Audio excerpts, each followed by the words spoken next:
Hi, in today's tutorial I'm going to show you how to whitelist an email address on Outlook website. So first of all, of course, all you need to do, just go and open the browser that you're going to use to follow this tutorial steps with.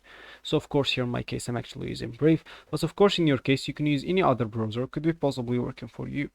It could be like Google Chrome, Opera, even Brave like me, Microsoft Edge, Firefox, even Internet Explorer if it's working for you.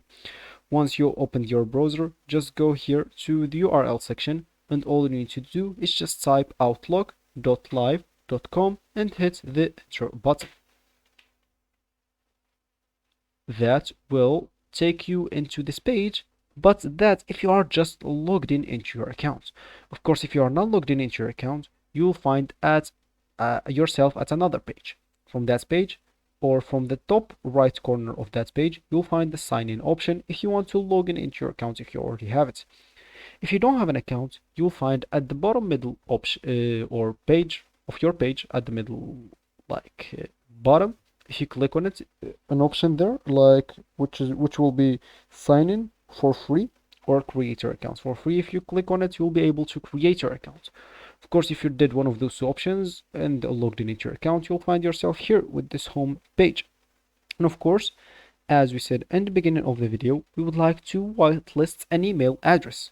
So of course, if you want to do that, you would like to go to the tools menu.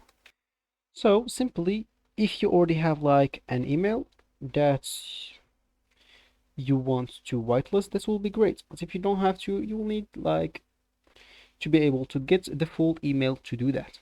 So of course, if you want to whitelist an email, you would like to go like, let me just show you as an example, the Microsoft Outlook email. So of course, I'm just going to open their email, and all I'm going to do, just go and click at the top right corner, three dots, click on that. Then I'm going to block them.